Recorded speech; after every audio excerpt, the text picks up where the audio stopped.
Welcome back to another episode of Spectator Sports, where we cover sports from a spectator's point of view. I'm your host, Sebastian Fonseca, and this is episode number 132. We're back with the full podcast in preparation for the 2025 NFL season. But before we get into the content, please do us a massive favor. Drop a like on this video, subscribe to the channel if you haven't done so already.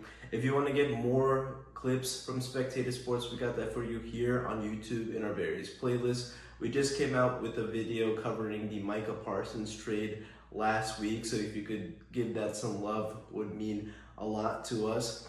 Additionally, if you want to get Spectator Sports on TikTok, we got that for you as well. And if you would like to enjoy Spectator Sports from an audio-only experience, we got that for you on Spotify.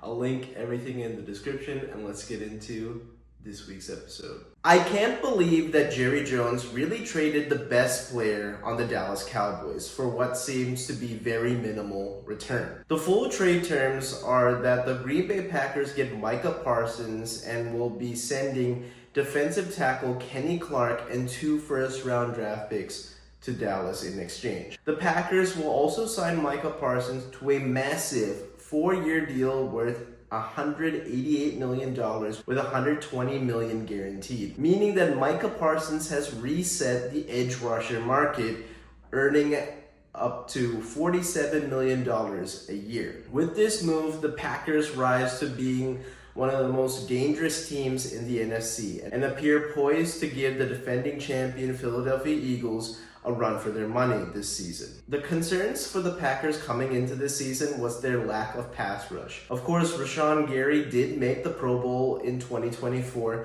but Micah Parsons is just on a whole different level. With Micah in the lineup, the defensive line will be bolstered as he is a perennial Defensive Player of the Year candidate.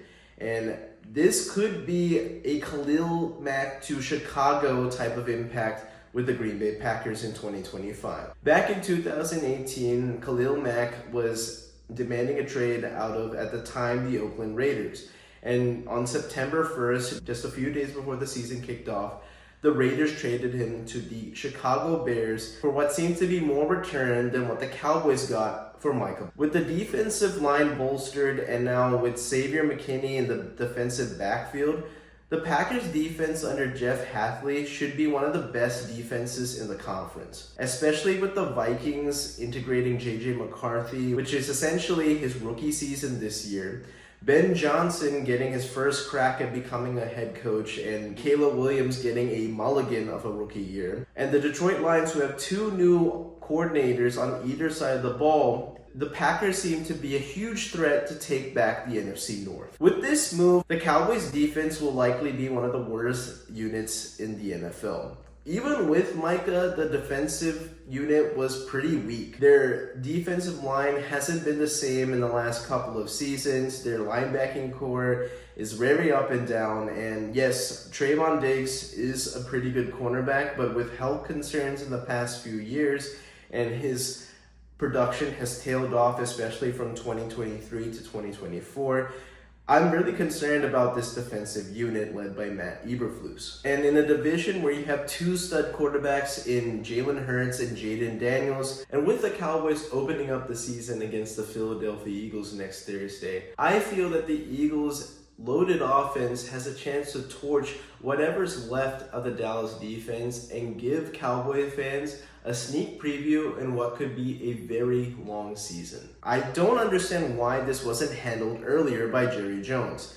In the spring, it seemed like there was a handshake agreement for a 5-year deal worth up to $202.5 million and a yearly salary of $40.5 million a year. This would have put him past the deal that Myles Garrett signed, but for whatever reason, Jerry dragged his feet and let the asking price grow and grow to the point where the relationship soured. I didn't take Micah's trade request seriously because just in the same division with the Commanders, Terry McLaurin also demanded a trade when it didn't appear that a deal would be likely. Now, just early this week, he and the Commanders agreed to a contract extension, and now Terry is set for the next 3 years. This whole saga this offseason between Micah and Jerry Jones could have been very avoidable, and I'm going to break down how a series of moves led to this blockbuster trade. Dating back to 2019, Ezekiel Elliott, and then in 2020, Zach Martin. In 2021, it was Dak, and then last year, it was CeeDee Lamb. And these are all deals that the Dallas Cowboys front office had fumbled these negotiations that has since impacted the Cowboys' failure to retain Micah Parsons. Who's to blame for all this? It's none other than Jerry Jones. Since Jerry bought the Cowboys in the late 80s, they've won 3 Super Bowls and have become the world's most valuable franchise at just over $12 billion, according to Sportico. While Jerry Jones has built the Dallas Cowboys into America's team with a fan base stretching from coast to coast and even having a huge international presence, the 90s dynasty was much attributed to Jimmy Johnson, not Jerry Jones. Jimmy Johnson was the true architect in building a roster that went back-to-back, winning Super Bowls 27 and 28. And even though Jerry Jones does sign the checks, it was Jimmy who made crucial moves to make the Cowboys into one of the most dominant teams in NFL history. It was Jerry's ego that got in the way of the Cowboys winning more championships, as he and Jimmy parted ways in 1994. And who knows, if the Cowboys stuck with Jimmy Johnson, they very well could have been the first team to win 3 Super Bowls in a row. Despite winning a 3rd Super Bowl in 1995, and that being the 3rd Super Bowl in a 4-year span, we all know that team that won Super Bowl 30 had a ton of influence from Jimmy Johnson, who was 2 years removed from the team at the time. After the Cowboys parted ways with Jimmy Johnson, Jerry became the de facto decision maker of the Dallas Cowboys, assuming the titles of GM, president, along with being the owner. And this is something that is unprecedented in the NFL. Usually owners buy the team because they have the capital to do so, and then they hire somebody like a general manager or a president to manage the team. However, since January of 1996, the Cowboys have yet to return to the NFC Championship game, only winning 4 playoff games, with all of them being wins in the wild card round. Jerry has become obsessed with becoming the center of the football universe, boasting, "The Cowboys are a soap opera 365 days a year. When it gets slow, I stir it up. There is controversy." That controversy is good stuff in terms of keeping and having people's attention. Despite revenue being at an all-time high, and despite many talking heads in sport media bringing up the Cowboys in their content, the Cowboys haven't won a single thing in 3 decades. And the way Jerry handles these contracts is truly baffling. The Cowboys have had a long history of botched contract disputes, with each deal coming at the last minute to the point where they end up spending more money than if they agreed to terms sooner. In this exercise, I'm going to be breaking down several landmark negotiations and tally up how much Jerry and the Cowboys could have saved by simply re-signing their guys early. Let's visit Dak Prescott's contract negotiations in 2021. Dak and the Cowboys agreed to a 4-year, $160 million deal, including a $66 million signing bonus. Dak was coming off of a devastating leg injury, playing only 5 games in 2020. But dating back to his rookie year, Dak flashed potential as he was a mobile, strong, and very accurate passer. And in 2019, Dak posted career highs in passing yards and passing touchdowns, but the Cowboys failed to make the playoffs. After the conclusion of the 2019 season, they had a chance to discuss a deal. Dak's 2016 draft classmates like Jared Goff and Carson Wentz have already signed massive contract extensions, with each being worth north of $125 million.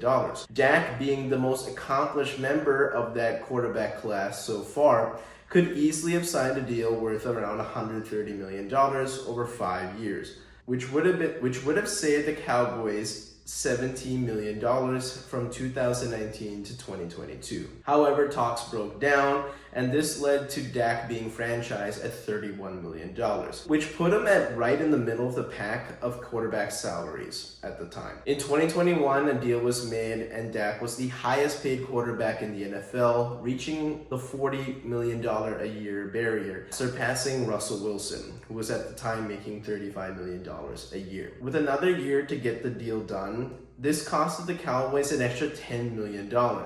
And once it was done, the Cowboys could then turn their focus onto the NFL draft. And this is where they ended up grabbing Micah Parsons in the first round. The Cowboys would go on to have a very strong season in 2021, finishing the year at 12-5, winning the NFC East for the first time in 3 seasons. Micah was an instant success. He won Rookie of the Year, made a ton of splash plays. However, the Cowboys flamed out in the wild card round as Dak Prescott seemed to lose track of time, and they lost to the San Francisco 49ers. The Cowboys would go on to have consecutive 12-win seasons in 2022 and 2023, but only won 1 playoff game in that 3-year span. In 2022, Dak did lead the league in interceptions. Heading into 2023, the Cowboys could have signed Dak to another extension, but failed to do so, as at the time, the 2020 draft class, we saw quarterbacks break the $50 million a year barrier. Guys like Trevor Lawrence, Jalen Hurts, Justin Herbert, all signed deals north of $50 million. In 2024, the Cowboys were essentially backed into a corner due to several contract restructures in Dak's deal. The deal became so heavily backloaded that if Dak were to walk in free agency in the spring of 2025, the Cowboys would have been faced with a dead cap hit of over $90 million.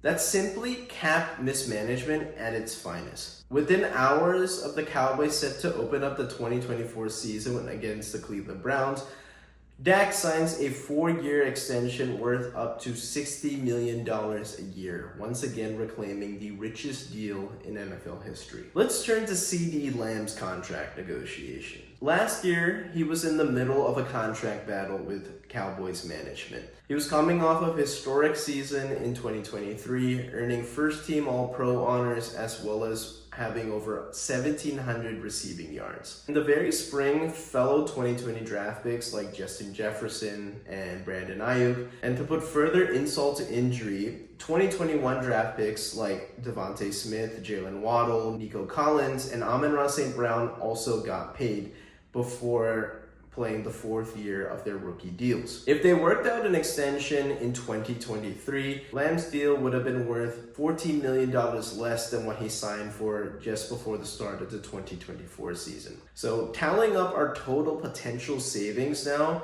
we're at just under $64 million in potential savings. Are you noticing a trend here? This brings us to August of this year. The Cowboys have alienated their top defensive player, who has done nothing but produce since entering the league. But once again, Jerry's stubbornness has costed the Cowboys. Jerry took public jabs at Micah, stating that he missed 6 games when in fact he only missed 4 due to injury last year. And like I said earlier, talks were productive in the spring, but Jerry refused to let Micah's agent review the handshake agreement. Since the spring, pass rushers like Max Crosby, TJ Watt, and the already mentioned Myles Garrett signed massive extensions worth north of $35 million a year. And if a deal was reached back in 2023, the Cowboys could have saved nearly $20 million, bringing the total to $84 million in potential savings just by signing their players early. I did bring up contract negotiations with Zach Martin, DeMarcus Lawrence, or Ezekiel Elliott. Contracts could have easily taken this exercise past $100 million in potential savings. Jerry's method of playing hardball is extremely dated and simply doesn't work in today's era of contract negotiations. The Cowboys have been forced to let numerous players walk in free agency or forced to trade them for pennies on the dollar, and now Micah Parsons joins that list. Jerry, you fucked up. Dallas, you fucked up. Unless you hit a home run with these draft picks, this deal will live in infamy. There's a stark contrast with how Jerry and the Cowboys handle contracts versus how Howie Roseman handles player contracts as GM at the Philadelphia Eagles. Howie takes the opposite approach. For example, Jalen Hurts, coming off of a Super Bowl appearance and finishing as MVP runner-up in 2022, signed the richest deal ever in 2023 at $51 million a year. Now, fast forward 2 off seasons later, his salary ranks 11th in terms of highest salaries in the NFL. This is the philosophy that the Eagles have adopted under Howie Roseman. Pay your guys early, with the cap expanding each offseason. These initial contracts, which maybe look like the richest deal at that time, actually turn into middle-of-the-pack deals as the market continues to saturate. For reference, the combined cap hit of Jalen Hurts, AJ Brown, and Devontae Smith is still $5 million less than Dak Prescott's cap hit in 2025 alone. This practice has allowed the Eagles to acquire talent via trade and also create cap room further down the road, as they will have to hand out extensions for their young defensive studs like Quinion Mitchell, Cooper DeJean, and Jalen Carter, thus preserving their dominance in the NFC. It's clear to me that Jerry Jones isn't focused on building championships anymore. He likes to continue this media circus by any means possible. Since he's taken over in 1996, the Patriots have won 6 Super Bowls in an 18-year span. Explain to me how you can be dubbed America's team if you haven't won anything in nearly 30 years, let alone made an appearance in the NFC Championship game. If you told Dallas sports fans at the beginning of 2025 that the city's 2 biggest superstars in Luka Doncic and Micah Parsons would be traded, they'd laugh in your face. Well, within a 6-month span, each player has been shipped out of town and now are playing on different teams. Jerry should enjoy the media attention while it lasts, because thanks to his ego and stubbornness, he's turned the Cowboys from America's team into America's laughingstock. The Philadelphia Eagles will begin their title defense Thursday night against the Dallas Cowboys. Nick Sirianni has been adamant on burying last year's accomplishments in their pursuit of going back-to-back. The Eagles will not be on the field to watch the Super Bowl 59 banner be raised in front of their home crowd, as the focus has shifted to a new goal and leaving last year in the past and starting anew. Let's start with the defense, where in 2024 they finished in dominant fashion, forcing Patrick Mahomes into 3 turnovers, including a pick 6 by Cooper DeJean. They also sacked Mahomes 6 times, as the Chiefs never seemed to get going, and the Eagles took out their starters with under 3 minutes remaining. Several key veterans did leave in the past offseason, most notably Brandon Graham, who's been the emotional leader in the Eagles locker room and has been a disruptive pass rusher since entering the league in 2009. But with his retirement, that does leave a void on the defensive line. Additionally, Darius Slay, who's been a solid cornerback, even being the Eagles' primary corner since joining the Eagles in 2020, has departed to join with the Pittsburgh Steelers this offseason. The defensive line duo of Josh Sweat and Milton Williams, who chased a bag in free agency, combined for 4.5 sacks on Patrick Mahomes in the Super Bowl. But thanks to Howie Roseman, who does look to replenish talent early, has already had their replacements waiting in the wings. Jalix Hunt and Moro Ojomo have played really well in limited snaps towards the tail end of last season, with each getting home in that divisional game against the LA Rams. Nolan Smith, I think, could be a breakout candidate, as he finished the season really well, coming up with 4 sacks in the postseason. With an expanded role and significantly more playing time, I think that Nolan really does have a chance to become a premier pass rusher, providing excellent pressure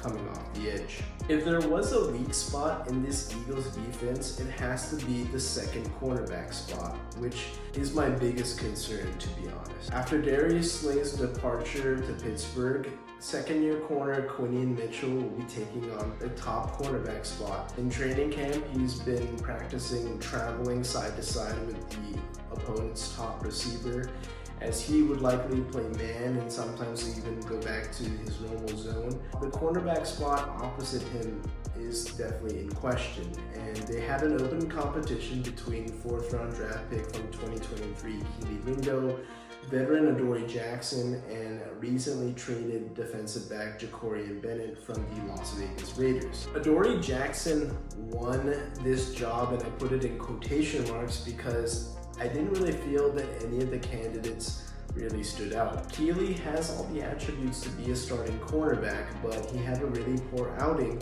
against Jamar Chase and the Cincinnati Bengals in the preseason, and that seemed to really shake his confidence. I have a feeling that Jacorian Bennett will eventually become the full-time starter, but for right now, since he only arrived at the Eagles practice facility in August, I feel that for the safest bet Vic Fangio can put is to start Adoree Jackson. And for how long, I'm not sure, but I think starting Jacorian Bennett will be inevitable. Despite a lot of turnover on defense, the team still has a lot of its stars from the 2024 team. Jalen Carter is coming off of a Pro Bowl season where he also earned a second-team All-Pro nod, and he looks to be primed to continue to be one of the most disruptive defensive tackles in the NFL, which he's already proven 2 years into the league. Carter is the Eagles' defensive anchor, where he brings pressure up the middle and also eats up blocks to allow for the edges to feast. Like I said earlier, Nolan Smith could be the breakout candidate on the Eagles defense this year, as he seems to really key in when he's playing alongside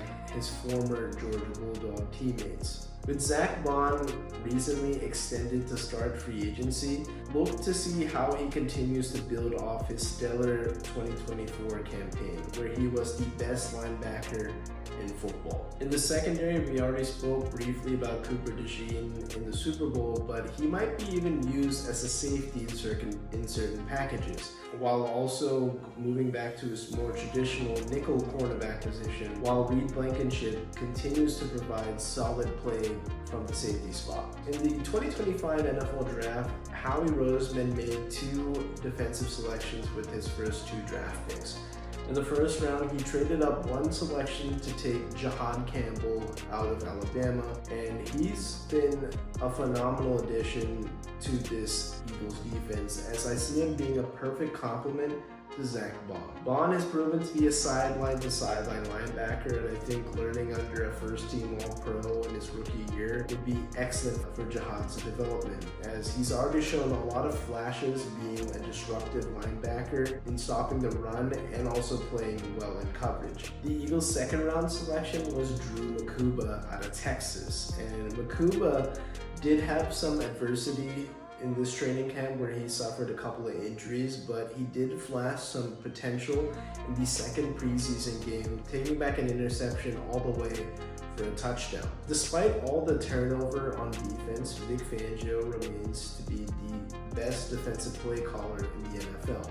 He's been able to adjust to his players' skill sets while putting them in the right positions. Just look at the start of last season. After getting torched by Baker Mayfield in Week 4 against the Tampa Bay Buccaneers, the defense gave up 24 points on the first 4 drives. But since the bye week, Cooper DeJean was inserted into the starting lineup in the nickel cornerback position, and once doing so, the defense improved massively as a coverage unit, leading to an uptick in pressure in terms of coverage sacks, and all 3 levels ended up working well together, where they each have a Pro Bowl caliber player to help Vic execute his defensive concepts. And like I said, as long as Vic is calling the plays, I feel that the Eagles will have a top 10 unit. The Eagles' offense remains virtually unchanged. Despite Saquon Barkley running for over 2,000 yards, there were times the passing game was in question. It's expected to have some drop-off in the running game just because Saquon needs to keep his legs fresh for the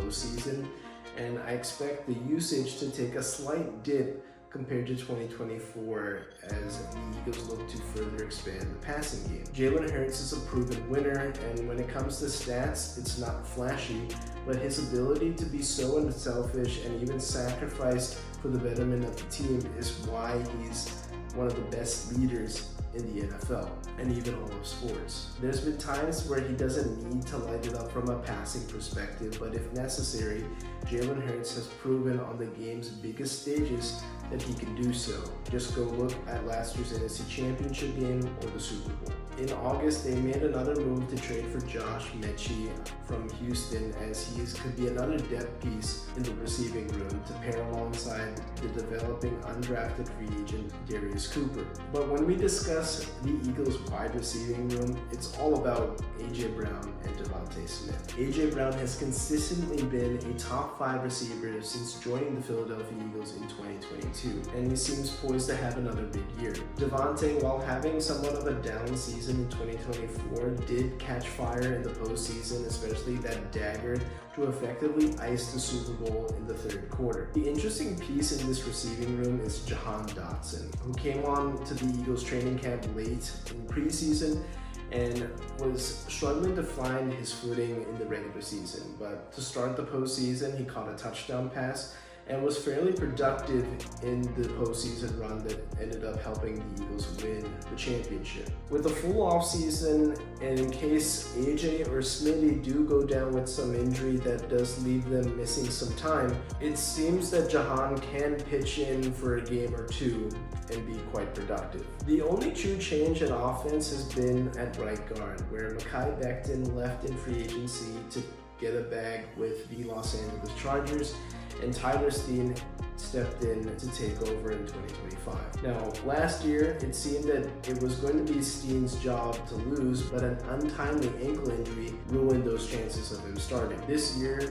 Steen has locked up the starting gig at right guard, and it seems that the offensive line is once again fortified to create running lanes for Saquon Barkley and also protect Jalen Hurts. Some other significant changes will be their new offensive coordinator, as Kevin Patullo will be the new offensive play caller after Kellen Moore left to take the Saints head coaching job. Patullo walks into a great situation that very few first-year offensive coordinators get to do. He gets an offensive line that's one of the best in the league, littered with Pro Bowlers and All Pros. He has a Super Bowl MVP quarterback. He has a loaded receiving room, including A.J. Brown, Devontae Smith, and Dallas Goedert, and has a former 2,000-yard rusher in his back pocket. It will be interesting to see what Patullo can do, as I would like to see him bring in some of those Kellen Moore concepts that we saw in 2024 with a mixture of what we see in the typical Nick Sirianni offense that we saw from 2021 to 2023. The offense really shouldn't take too far a step back compared to their 2024 offensive production. Yes, their schedule is more difficult compared to last year, but I really love their offseason moves, as they worked really hard to maintain as much of the Super Bowl roster as possible, and I feel this year the NFC East did get a little bit weaker. The Giants and the Cowboys are amongst the bottom third in the league, and I do think the Commanders will pose a threat, which we'll discuss a little bit later in the podcast, but I don't think that they're better than the Eagles. The NFC itself is possibly just as stacked as last year, with the Packers and Buccaneers taking notable strides forward in terms of improvement. But despite all that, the Eagles are the best team from top to bottom, and expect them to be Super Bowl contenders once again.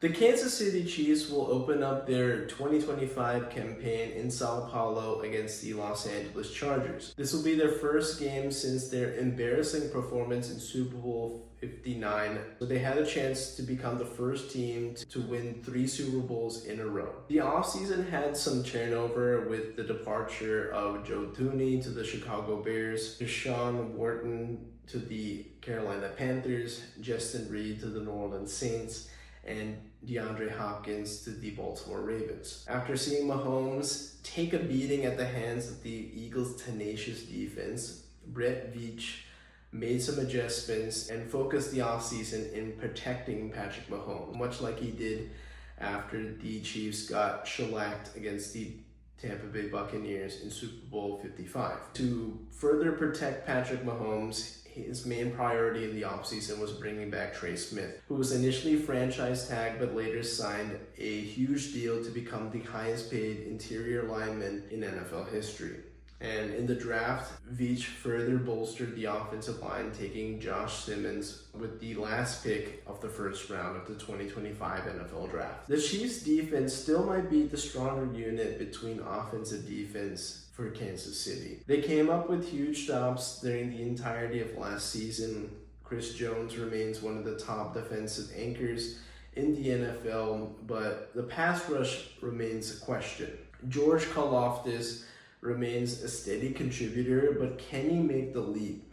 As Steve Spagnuolo may need to dial up timely blitzes, but even so, we saw that the Eagles were able to navigate those blitzes, and Jalen Hurts was able to get out of pressure situations and tear up the Chiefs' defense in Super Bowl 59. Offensively, the wide receiving cupboard remains bare, as Rashee Rice will be suspended for the first 6 games of the regular season, which means that more of the receiving reps will go to Xavier Worthy and Hollywood Brown. But in the AFC, it's an arms race, and with Travis Kelce likely heading into one of the last years of his career, it seems that with a conference littered with superstar quarterbacks, my fear is that while Mahomes might be the best of those quarterbacks, the lack of receiving talent might be their doom, and it might be too much for Patrick Mahomes to carry for an entire season. We've seen him do it in the past in 2023, but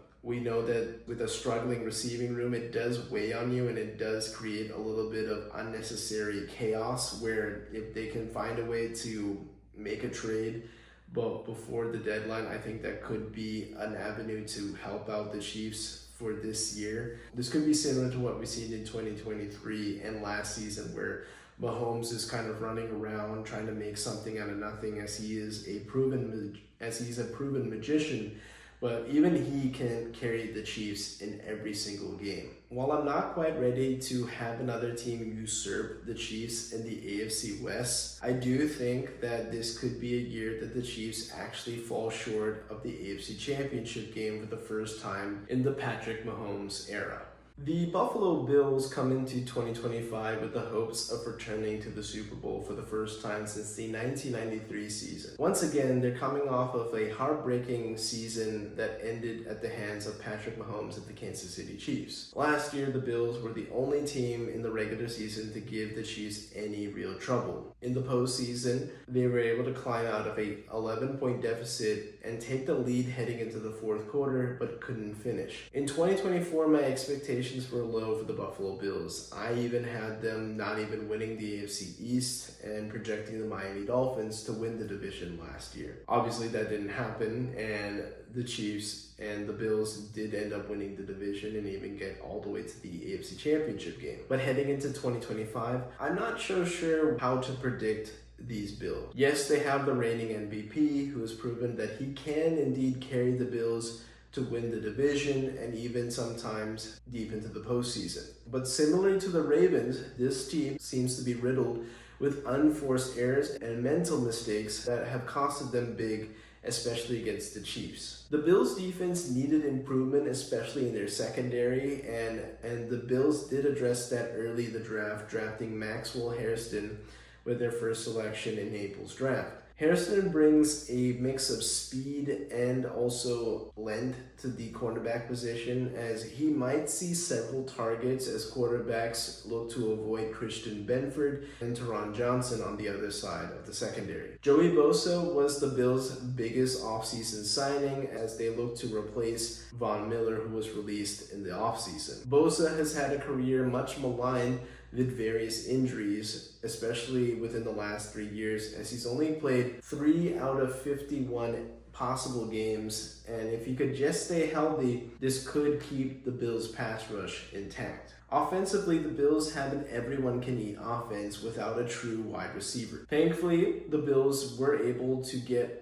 a new contract signed with James Cook, so he is ready to go for the 2025 season and will be a big emphasis for their offense this upcoming season. Something that hurt the Bills was their soft interior line, often failing to convert in short yardage situations on the QB sneak attempts that we saw in the AFC Championship game against the Kansas City Chiefs. The Bills must find a way to get stronger, especially in the interior. That goes for even both sides of the ball, as they'll be facing several teams with a strong interior defensive line and strong interior offensive line. For example, they'll be playing the Philadelphia Eagles, the Tampa Bay Buccaneers, and the Pittsburgh Steelers, and the Kansas City Chiefs at some point this year. All have strong interior lines on both sides of the ball. I can acknowledge Brandon Beane has done a few things to improve the roster compared to 2024. But remember, in 2024, we weren't really sure what the Bills could do,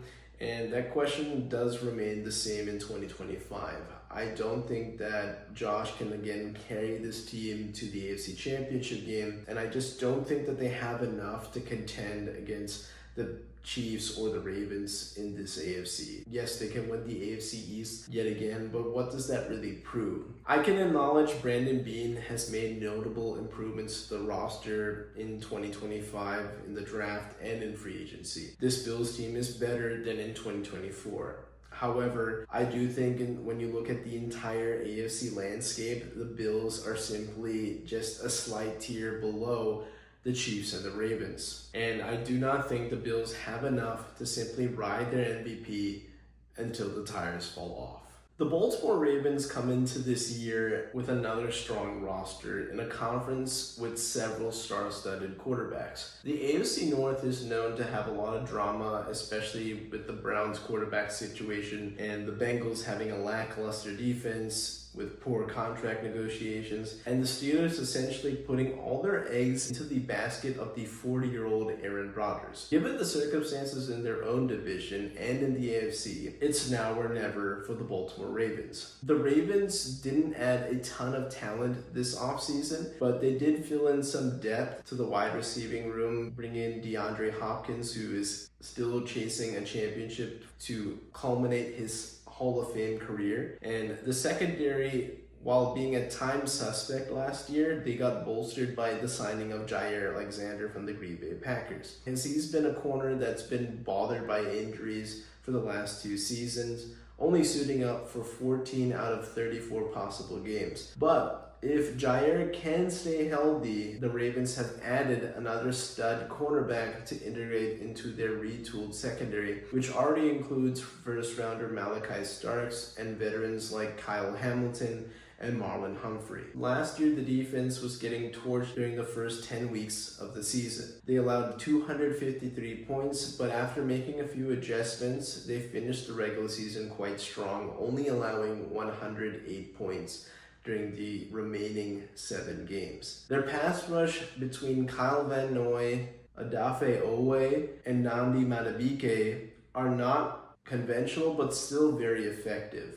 But adding rookie Mike Green in the 2nd round, which was quite a steal considering his talent, but off the field issues did tank his draft stock somewhat. But I really like Mike Green from a talent perspective being added into this Baltimore Ravens defensive line. And with the defense as talented as this, they have the ability to generate more turnovers compared to last year when they only forced 17. Flipping into the offense, the Ravens' top priority this offseason was re-signing Ronnie Stanley, which they were thankfully able to do so, bringing him back on a 3-year, $60 million deal. Although the Ravens aren't quite a passing team, my concerns still lie with the lack of weapons outside of Zay Flowers and Mark Andrews. Zay is a slippery receiver in the open field and is always a threat to take it all the way whenever he touches the ball. Unfortunately for Zay, he got injured in the regular season finale and had to miss the postseason entirely, including that divisional round matchup against the Buffalo Bills. Mark Andrews did get off to a slow start in 2024, but then picked it up late and became a very productive red zone target for Lamar Jackson per usual.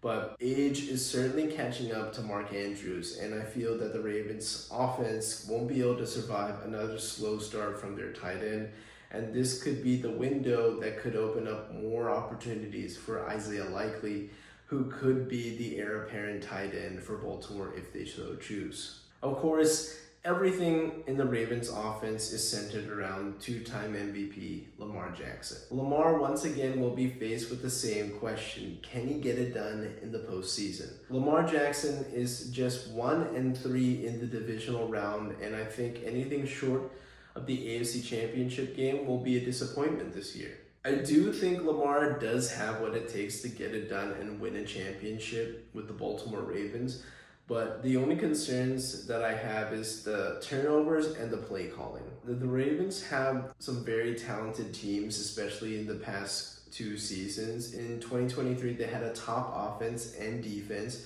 but failed to get past the Kansas City Chiefs by shooting themselves in the foot with countless turnovers and poorly timed penalties that the Chiefs took advantage en route to going back-to-back in Super Bowl 58. In 2024, the Ravens had 3 turnovers compared to 0 against the Buffalo Bills, and also had many problems with penalties and mistakes, most notably the Mark Andrews drop on what would be a game-tying 2-point conversion, and Lamar Jackson's fumble when mishandling a snap. Play calling has also got to be better for the Baltimore Ravens with Todd Monk. When they brought in Derrick Henry, it made sense that they would continue to be a run-first team. Postseason, they had a kind of a mixed bag with King Henry. In the wildcard round against the Pittsburgh Steelers, Derrick Henry had 26 carries.